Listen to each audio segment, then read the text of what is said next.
Okay, abatulaba abami n'abakyala nga musinziireyo buli omu gyali ebunaayira wano mu ggwanga Uganda, tubeebaza mwebale kubeera nga ate mutwala obudde bwammwe ne mugamba katulabe kusenga abaselebu no subscribinga ate no sharinga okola kyamaanyi nnyo era olina kyotugattako ngaffe abamabirizi Herbal Products Limited.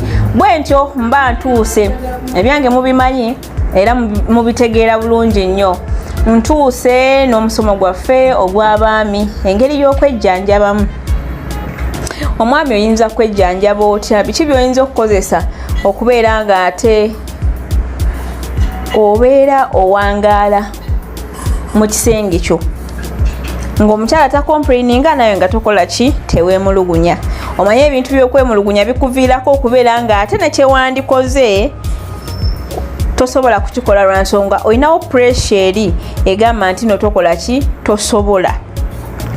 Kati gwe buli musajja ali eyo njagala ogambe nti no okola ki osobola nti kyonna ky'oli oba ddakiika 2 oba ddakiika 3 oba 5 osobola ozivaako n'ogenda essaawa.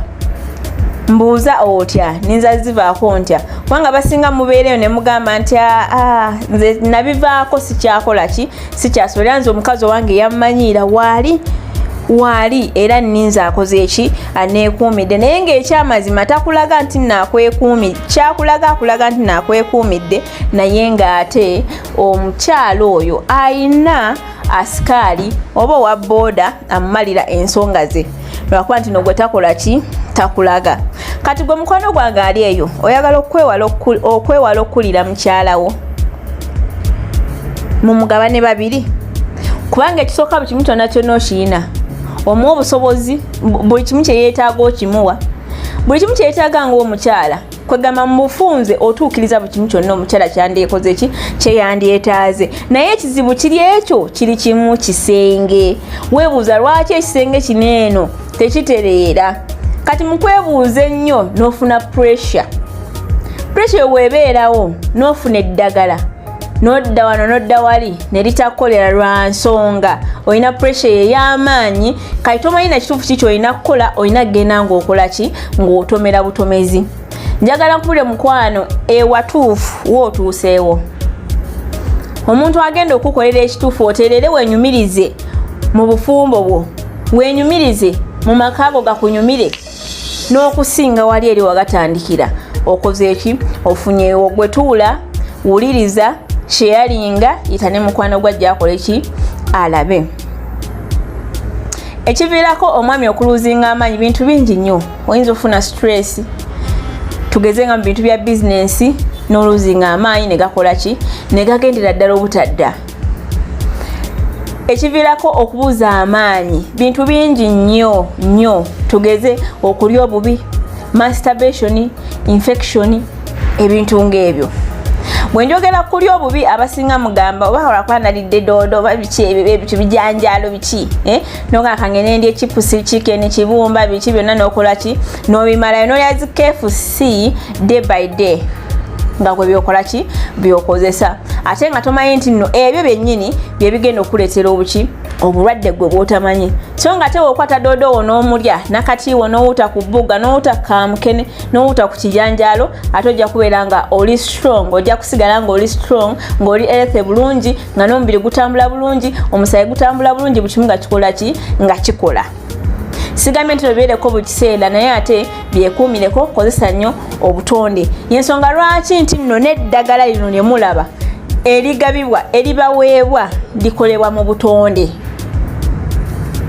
lisigala liriki liri nakyo kubanga twagala omubiri gwe gusigale nga guli nakyo twagala omubiri gwe gusigale nga guli nakyo nga teguliimu kintu kyonna kijingirire okuva ku butonde bwaffe.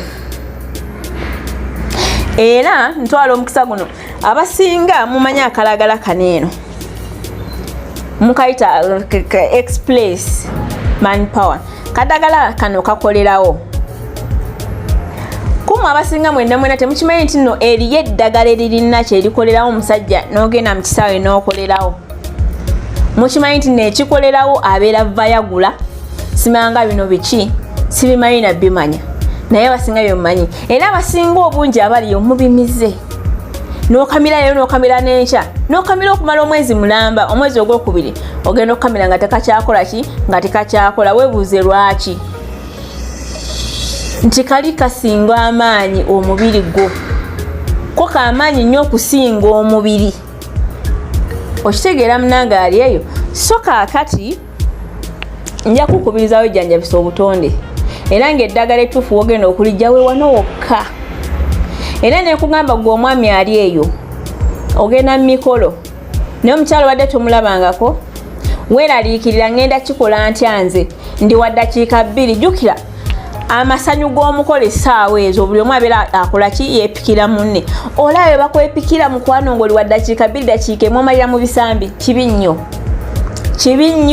kibi ddala nga gye nkomeza kati mukwano gwange gwali eyo wakozesa masturbation olina obuzibu obwo jangu okozesa eddagala lineeno abasinga mukozesa eddagala lineeno nga mwagala kagwirawo naye nabannyonnyola eddagala lineeno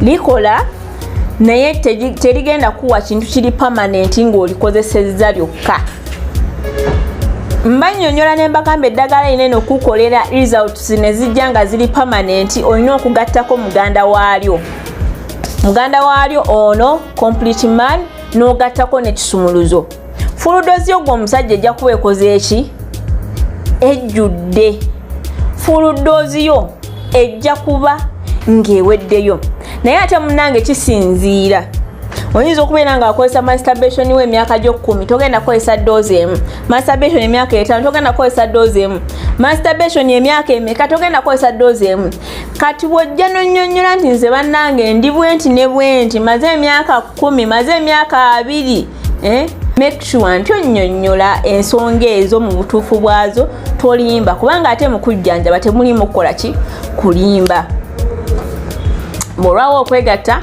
oluzinga amaanyi maze emyaka 5 nga teweegatta feelings zifa n'obeera nga tokyalowooza ku mukyala olusobola okukozesa masturbation ng'ekyo ekizimu kikuyingidde okitegeera ogenda okulaba nga bino ebintu ebiririyo tebikola ki tebikunyumira awo nkugamba mukwano gwange jangu wejjanjabe n'eddagala lyaffe ojja kufuna results ennungi bangi mulikozesezzaako era mumanyi engeri gye likola ki gye likolamu bangi mulikozesezzaako era essanyu lyammwe eryamaka likoze eki likomyewo n'abakyala abaagenda bakomyewo lwa nsonga nti omwami atereezezza amaka ge awo nno ne tugattako ku obusumuluzo obutono obusumuluzo obutono bamikwano nammwe eddagala weeriri erisobola obeera nga libakolako ne mubeera nga ate mufuna eyo size ebeera nga yeegasa ogwo omusomo gwo nja guleeta ogwa size naye ate kati essaawa zino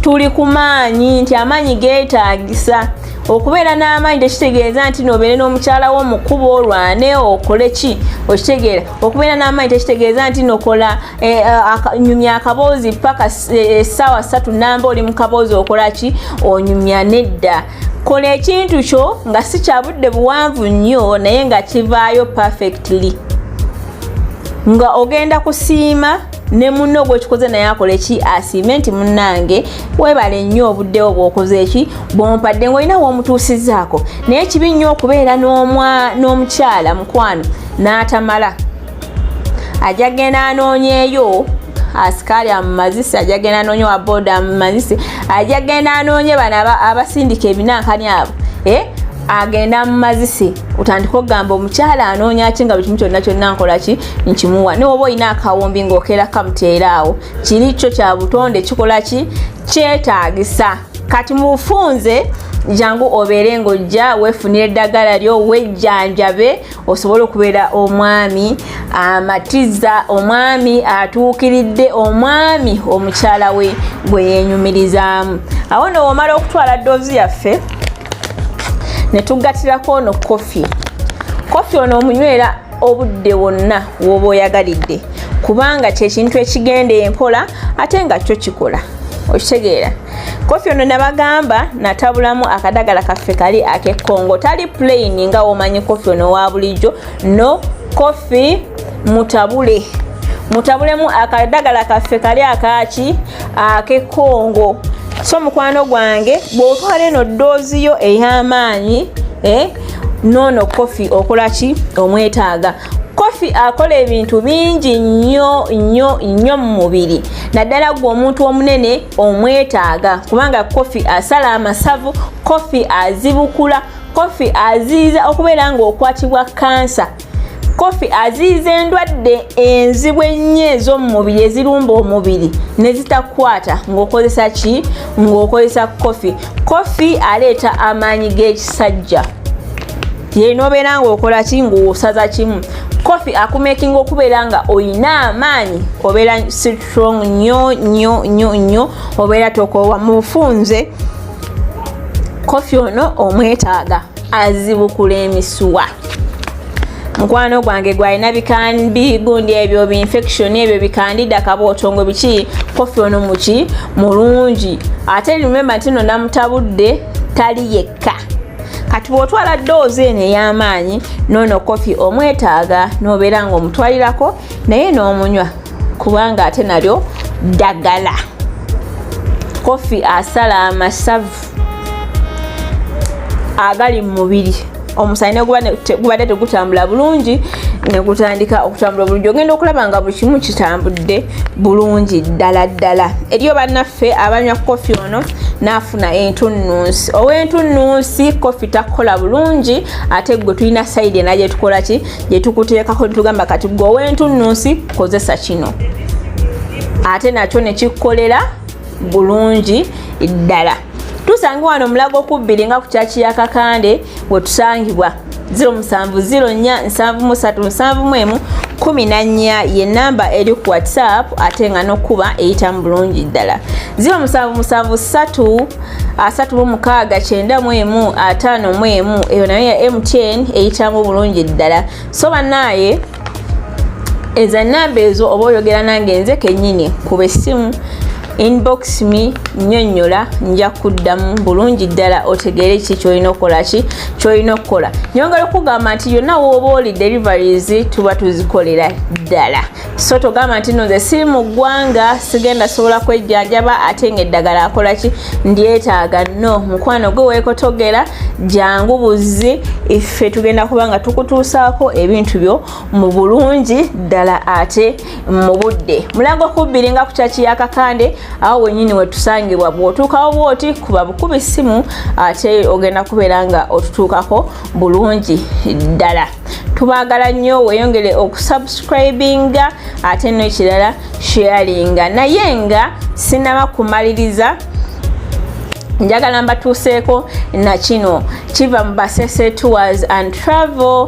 Bannaffe abo bakola ku bintu bya kulambula, bakulambuza Uganda eno n'ogikenkuka n'oginnyonnyoka buli wamu wonna n'okola ki n'otegeerawo. Leero batutegekedde the Nile picnic ejjinja eyo gye tulaganga 8 ne 7 October we tugenda okubeera nga tukiringire eyo, tubeere eyo, tunyumire stress tuzimalire eyo. So nange gwali eyo naawe ng'oyagala okutwegattako enamba ya CEO ogenda kuba ng'ogiraba ku screen. So mukubireko obukinge ne Basese Tours and Travel. Mbeere bulungi, mweraba.